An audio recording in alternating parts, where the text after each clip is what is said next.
Welcome back sa lahat. Ang show natin ngayon ay tungkol sa prospects at sa Lakers na biglang napunta sa napakagandang posisyon habang papasok ang off-season.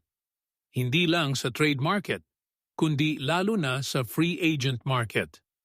Sa ngayon, isa sila sa kakaunting teams na inaasahang may cap space. At pinaka-importante, isa sila sa iilan, kung hindi man sila lang, na competitive team na may malaking cap space. Sa mga 7 teams na maaaring may higit 10 million, pwedeng mas marami o mas kaunti, pero sa 7, sila lang at ang Detroit ang may lampas sa humigit kumulang 15 million. At sa 7 iyon, sila lang ang may higit 40 million na projected cap space na gustong manalo. Bukod doon, may Chicago na makakalaban nila pero mukhang hindi naman seryosong gustong manalo. At may Brooklyn din na nasa rebuild pa at malamang hindi rin tutok sa panalo. Mas gumaganda pa dahil maraming teams ang umiiwas sa second apron. Mga team tulad ng OKC, Cleveland, Orlando at Denver na malamang magtatanggal ng players either via non-guaranteed contracts o i-trade sila para magbawas ng sahod. At pagkatapos, papasok sila sa free agent market o karamihan sa kanila. At dahil ang Lakers lang ang competitive team na may totoong cap space, malaking advantage iyon para sa kanila. Lalo na sa pagkuha ng mga veteran at high-quality free agents. Oo, magkakaroon sila ng kalaban sa mga batang free agents, iyong may potential at pang long-term rebuild. Posibleng sa Chicago o Brooklyn na may cap space din.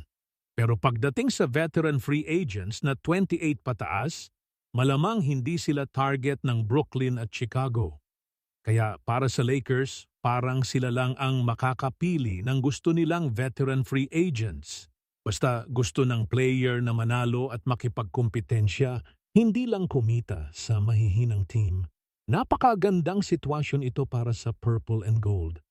Halos walang kalaban sa free agent market kung magkakaroon sila ng cap space. Pero hindi pa ito sigurado.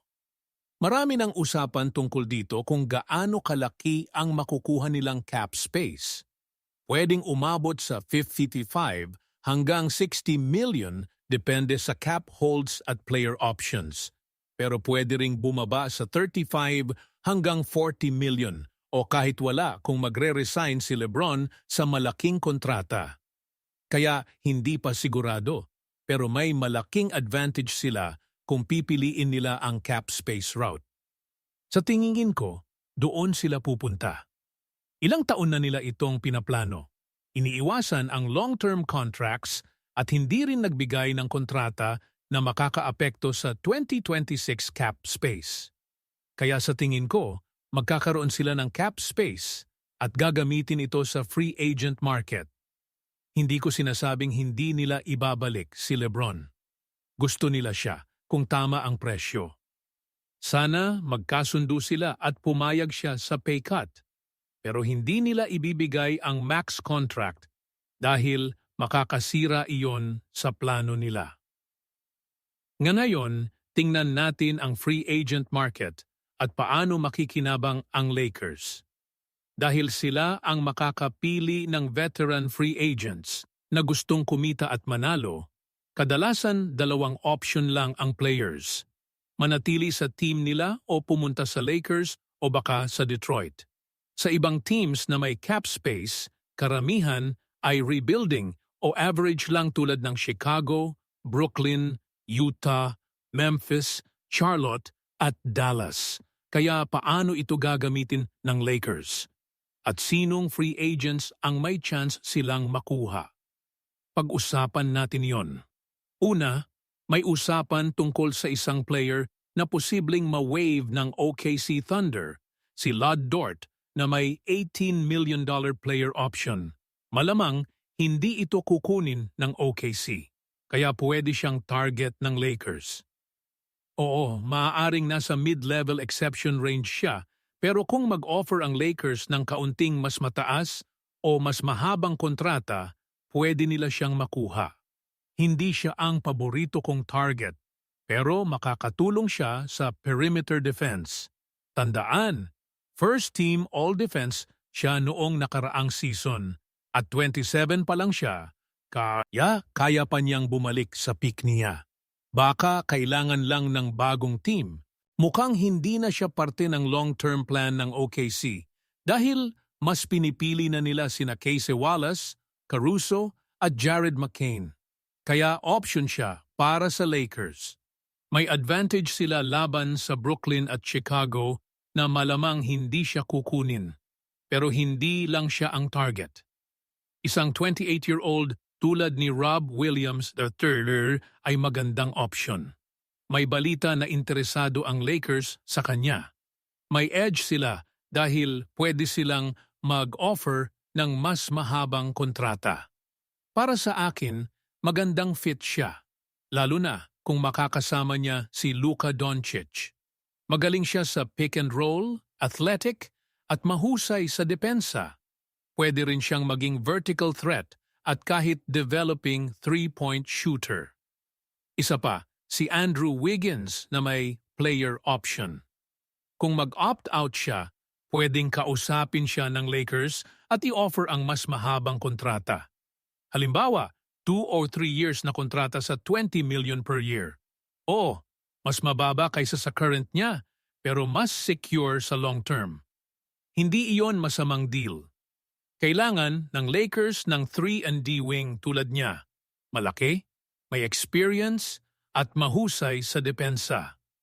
Simula 2021, nasa 39% ang kanyang 3-point shooting sa 5 attempts kada game. Mahirap makahanap ng ganito sa 20 million sa free agent market. Pero bago pa tayo lumayo, quick shoutout sa PrizePicks, ang #1 sports picking app sa Amerika. Simple lang, pipili ka ng more or less sa stats ng players at gagawa ka ng lineup. Halimbawa, sa Game 1 ng NBA Finals, pinili ko si Stephen Castle na higit 11.5 points, si Julian Champagny na higit 4.5 rebounds at assists, at si Karl Anthony Towns na higit 2.5 assists. Kung gusto mong sumabay, i-download ang app, gamitin ang code HMA at makakuha ng $50 sa unang $5 lineup mo. Balik tayo sa topic. Kung mag-opt-out si Wiggins, siya lang ang may chance na sumali sa competitive team na may malaking offer, ang Lakers. Para sa akin, ito ang biggest advantage nila. Hindi siya kukunin ng Chicago o Brooklyn, kaya Lakers ang malinaw na choice kung gusto niyang manalo at kumita. Sana mag-opt-out siya para sa long-term deal. Bukod kay Wiggins at Rob Williams, may isa pang option. Si Mitchell Robinson. Backup center siya dahil sa injuries, pero para sa Lakers, okay na rin. 28 pa lang siya kahit papasok na sa ika-9 na taon sa NBA. Magaling siya sa rim protection, mobility at rebounding. Isa sa pinakamahusay sa offensive rebounds. Kung gusto niyang kumita ng higit sa mid-level exception, Lakers lang ang may kakayahang mag-offer bukod sa Knicks. Isa pang player ay si Ayo Dosunmu. Hindi siya veteran pero 26 going 27 na, kaya hindi na bagay sa rebuild. Na-trade siya sa Minnesota at biglang gumaling, 14 points per game sa regular season at mas gumaling pa sa playoffs.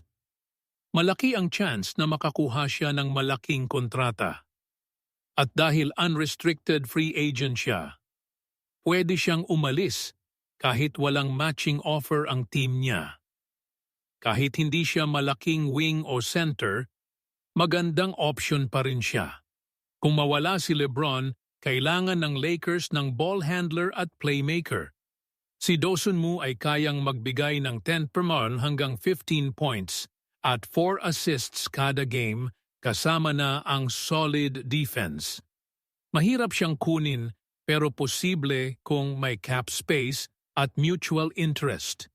Hindi lang ito ang options, pero sa mga veteran free agents na hindi bagay sa rebuild at mas mahal kaysa mid-level exception, may malinaw na path ang Lakers para makuha sila.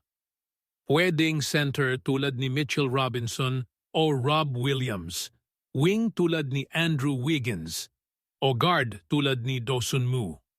Malaki ang chance nilang makakuha ng isa sa mga ito dahil sa cap space at pagiging competitive team. Nasa magandang posisyon ng Lakers sa free agency kung magkakaroon sila ng cap space at sa tingin ko iyon ang mangyayari. Ano sa tingin ninyo? Sino ang gusto ninyong kunin nila? Sabihin ninyo sa comments. Kung nagustuhan ninyo ang video, abadam ni siya, syempre sunon please, mag-like, mag-subscribe, at pindutin ang notification bell para hindi kayo ma-miss ang mga susunod na uploads. Salamat sa panonood at magandang araw o gabi.